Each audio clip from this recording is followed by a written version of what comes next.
Hi, I'm Dr. B, Psychiatric Nurse Practitioner, and today I'm going to be talking about what to do when you make a big mistake. This channel is a new channel, and it's all about being mentally strong. So subscribe, share, help us reach our goal of 500 subscribers by the fall. So, what do you do when you make a big mistake?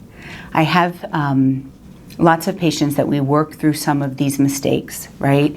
And obviously the ultimate end goal is to forgive yourself, but it's not always that easy. Sometimes we really have to process what happened, what that big mistake was. And we use choice mapping to do that. But when we're identifying and organizing, we put things into different categories. And a lot of times when we make what we think is a big mistake, we think it's all about a behavior, that if we would have just made the right choice, this thing would not have happened. And I want to challenge that belief. Sometimes it is a behavior that you need to stop doing, right? If you are using substances that are causing problems, and these mistakes are causing, the result of what you're talking about. Those are big mistakes. Maybe you did something to hurt somebody. That's a big mistake. But we need to actually identify and organize how that's affecting you personally in order for you to be able to forgive yourself. So I was reminded of this actually yesterday when a couple days ago I decided to make some med changes with my daughter, and she had a really big seizure last night. And it just hits you really hard. And I rarely call 911, but I had to call because it just seemed like it wasn't gonna stop. And although I'm constantly in communication with her doctors, the decision really was like me saying, let's try to wean this medication. And if I wouldn't have suggested that, we wouldn't have been in this situation last night. Now she's okay. It was a mistake, and I can correct that, but it triggers other mistakes that I've made that I still sometimes have to stop and process. So I can tell you the biggest mistake of my life was the day that my son was sick, not breathing well, and I didn't take him to the hospital. And that day, October 30th, 2016, he passed away. And that's obviously what I perceive as a huge mistake, right? I've mapped this a million times. And obviously, we have this section called grief.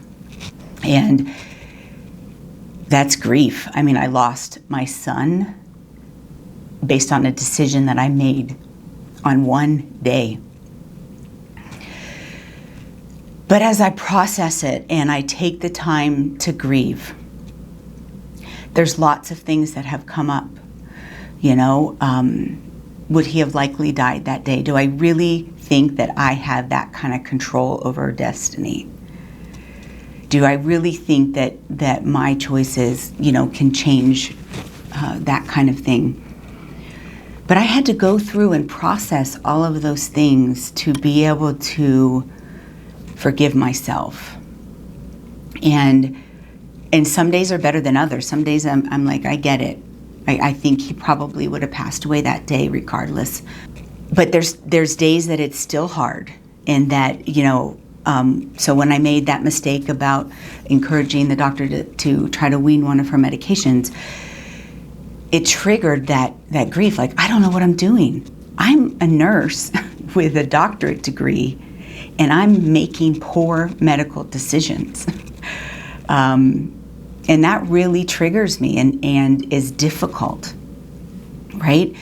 So we all make mistakes, whether they be small mistakes or big mistakes. But the big mistakes, the small mistakes, nobody's perfect. We all know that, right? You got to let those go. The big mistakes, ultimately, we need to try to let that go and forgive ourselves, but we may need to do some work on ourselves in the process of trying to forgive ourselves.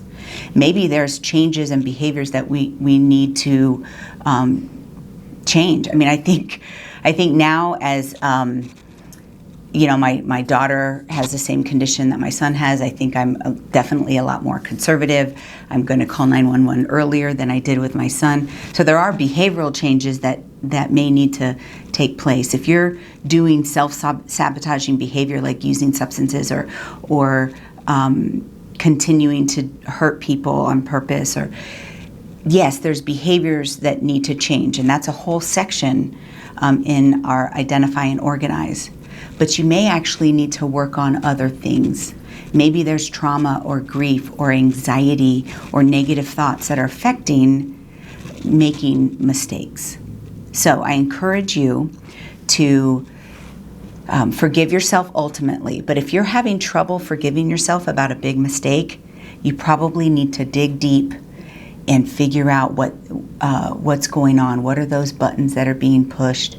Where do you need to identify, organize, make changes, and choose to heal?